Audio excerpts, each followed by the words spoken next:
नमस्कार साथियों, स्वागत है आप सभी का बातें बाजार की पर। मैं हूं अंकित अवस्थी। आप सबके सामने एक छोटा सा कॉन्सेप्ट डिस्कस करने जा रहे हैं हम लोग, और इस कॉन्सेप्ट के पीछे की जो सबसे बड़ी वजह है वो है पेटीएम के द्वारा यह घोषणा करना कि वो अपने जो शेयर होल्डर्स हैं उनसे अपने शेयर वापस खरीदेगी। इस बात को आसान भाषा में समझने का प्रयास करते हैं।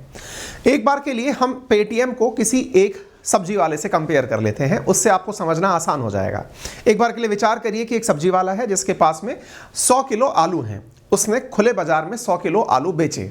अब वो ये चाहता था कि इन आलूओं से जो पैसा मिलेगा उन पैसों से मैं और कोई व्यापार करूंगा।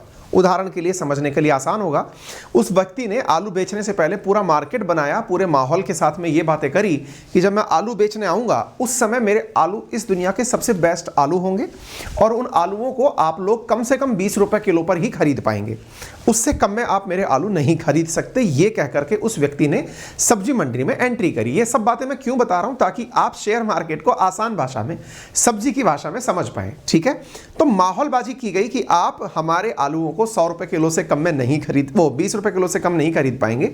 यानी वो पहले ही माहौल बना करके 20 रुपए के हिसाब से 100 किलो आलू का 2000 का भाव समझकर बैठा हुआ था कि 2000 में तो हमारे आलू बिकेंगे ही। हो गई बात। इससे क्या उसके दिमाग में और चल क्या रहा था? आइडिया ये चल रहा था कि जैसे ही मैं यहां से 2000 का आलू बेचूंगा, ये जो पैसा बनेगा इस पैसे से फिर मैं दोबारा नए आलू ले आऊंगा और इन लोगों को वापस बेचूंगा। सीधा सा व्यापार है, समझने में आसानी है। ठीक है, अब क्या होता है जनाब, आप आलू की दुकान बनाते हैं, वो 100 किलो आलू स्टॉक पर रखते हैं, लोगों में एकदम माहौल बन जाता है। पता नहीं साहब, ये अगर आलू लेकर आ रहे हैं तो पता नहीं कैसा आलू होगा, बहुत बेहतरीन आलू होगा। लोगों में पूरा माहौल कि साहब विशेष रूप से ऐसा आलू बनकर आ रहा है जो कि आते ही एकदम आपको पुष्टिवर्धक कर देगा, सर्दी नहीं लगेगी, ऑर्गेनिक आलू बनकर आ रहा है। कई प्रकार की चीजें आपको उसके सारे में बता दी गई। आपने खुशी खुशी में जाकर के आलू खरीदने के लिए लाइन में लग गए। आलू बिके, खट से आलू बिक गए, सामने वाले के पास 2000 रुपए आ गए। लेकिन जो लोग आलू खरीद कर घर लेकर गए, उन्होंने देखा कि सेम वैसा ही आलू मार्केट में इजीली अवेलेबल है। और दूसरी बड़ी बात, वो जो आलू आप घर लेकर गए, मैडम ने घर जाकर कहा कि ये क्या ले आए, ये तो ऑलरेडी ऐसा आलू तो घर में था। और बोले घर में था तो मतलब? बोले इसमें कुछ भी खास अनोखी चीज़ नहीं है। आपके दिमाग में टेंशन हुई तो आपने तुरंत अपने घर में अपने घर गृहिणी से कहा, या अपनी माता जी से, अपनी पत्नी से, अपनी सिस्टर से कहा कि भाई देखो, इसके बारे में किसी को बताना मत।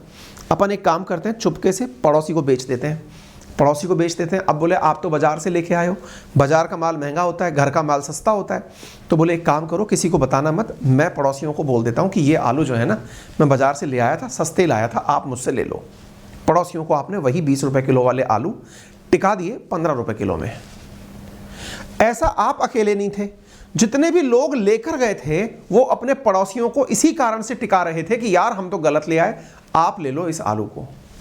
मैं इधर सोच रहा हूं कि मैंने 2000 रुपए कमा लिए, आप लोगों को 20 रुपए किलो आलू बेचकर, लेकिन अब मेरे दिमाग में टेंशन ये हो गई कि मैं अगली बार जब आलू बेचने आऊंगा उस समय से पहले आप लोग 15 रुपए किलो में सेम वही आलू मार्केट में टिका चुके हो, तो कोई मेरा 20 रुपए किलो वाला अगला बार आलू खरीदने कौन आएगा? मैं टेंशन में चला गया। मैंने कहा यार ये तो घना लॉस हो गया, अब क्या करें, दिमाग खराब।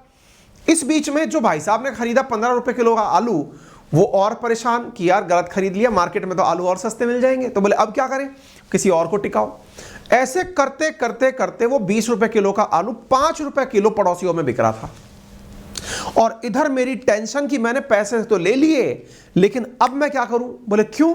क्योंकि अगर मैं अगली बार आलू बेचने आया तो भाई साहब मार्केट में तो मेरा आलू 5 रुपए किलो चल रहा है, कोई और भाई साहब मेरे सामने आके बैठ जाएगा कि ये वाला आलू 5 रुपए में हमसे ले लो। मेरी टेंशन, हालत खराब हो गई। यहां पर जो पूरी कहानी मैंने आपको बताई है, यहां पर आलू विक्रेता मैं नहीं हूं, असल में विजय शेखर शर्मा है, जो कि इस समय पेटीएम के मालिक हैं। खरीदार आप और हम हैं, जिन्होंने आलू के रूप में आईपीओ के अंदर, यानी सब्जी मंडी के अंदर जाकर के हमने शेयर खरीद लिए थे। जिस भाव में लोग आलू खरीद रहे थे, यहां पर 2000 के आसपास के भाव में लोगों ने उनके शेयर खरीदे थे। शेयर मार्केट में एक बार तो बिकना शुरू हुए, लेकिन जैसे ही लोग घर लेकर गए, यानी ओपन मार्केट में शेयर आया, तुरंत उसकी लिस्टिंग, यानी लोगों तक पहुंचते पहुंचते वो शेयर जो 2000 रुपए के आसपास शुरू हुआ था, अब वो मार्केट में 500 रुपए में बिक रहा है। विचार करिए, एकदम आलू की कहानी से आपको समझ में आया कि नहीं? जहां मैं 100 रुपए की बात बोल रहा हूं वहां 1 लाख करोड़ की बात हो रही है। वही शेयर जो 2000 का था यानी 20 रुपए किलो का जो आलू था वो आपके सामने 500 रुपए में बिक रहा है, यानी कि 4 गुना प्राइस, यानी कि 20 रुपए वाला 5 रुपए में मिल रहा है। चीजों को अगर आप रिलेट कर गए हैं तो आपको विजय शेखर शर्मा यानी कि मेरी परेशानी समझ में आ गई होगी। अगर आ गई हो तो इसी बात पर वीडियो को लाइक और शेयर कर देना। इतना आसान है आपको यह बताना कि आईपीओ के अंदर, शेयर मार्केट का अंदर कैसे भाव गिरते हुए नीचे आते हैं। अब सवाल बनता है मेरे पास क्या तरीका है कि मैं अगली बार जब मार्केट में आलू लेकर आऊं तो अपनी वैल्यू बढ़ाकर रखूं। इसका क्या तरीका है? केवल इतनी ही बात नहीं है भाई, इतनी बात यह भी है कि मैं आलू का थोक व्यापारी हूं, मेरे पास और भी बहुत सारे आलू रखे हैं। आपके इस भाव के गिरने से मेरी ओवरऑल मंडी की वैल्यू खत्म हो गई। इस स्थिति में एक तरह से उस कंपनी की अपनी वैल्यू कम हो गई ना। अगर मैं बात करूं, पेटीएम ने बहुत सारे शेयर निकाल दिए थे मार्केट में, उनकी वैल्यू घर के नीचे आ गई। इसका मतलब सीधा सा है कि उस भाव पर अब बचे हुए जो पेटीएम के खुद के पास शेयर हैं उनकी वैल्यू भी नीचे आ गई। तो जो कंपनी $1 बिलियन की कंपनी हुआ करती थी 10 बिलियन की, हो सकता है वो घट करके और नीचे आ जाए। उम्मीद है आपको ये बात क्लियर हो गई हो। इससे बचने का तरीका क्या है? अपनी इज्जत पुनः प्राप्त करनी है। पुनः प्राप्त करने के लिए क्या करें? कुछ नहीं करना जना, करना केवल इतना है, लोगों से कहो कि मैं आपके शेयर वापस खरीद रहा हूं। वापस खरीद रहा हूं से मतलब आप एक काम करो, जिस भाव में आपने मुझसे खरीदे थे कोई बात नहीं, मैं आपके जितने वर्तमान में भाव हैं उनसे ज्यादा दाम पर अपने शेयर पुनः खरीद लेता हूं, ताकि आपको इस बात की निराशा ना हो कि इन शेयरों को मैं कहां बेचूंगा, कोई भी इनका खरीदार नहीं मिला तो क्या होगा। कॉमन सेंस लगाइए, इससे क्या फायदा होगा। यदि पेटीएम ये कह दे कि मैं अपने शेयर वापस खरीद रहा हूं, या आलू का व्यापारी ये कह दे कि मैं अपने आलू वापस खरीद रहा हूं, फायदा क्या होगा? कॉमन सेंस की बात है। सबसे बड़ा फायदा यह होगा कि ग्राहकों में यह विश्वास होगा कि यह आदमी जो अपना शेयर बेचा था ये वापस खरीद रहा है, दैट मीन्स कुछ तो बात है।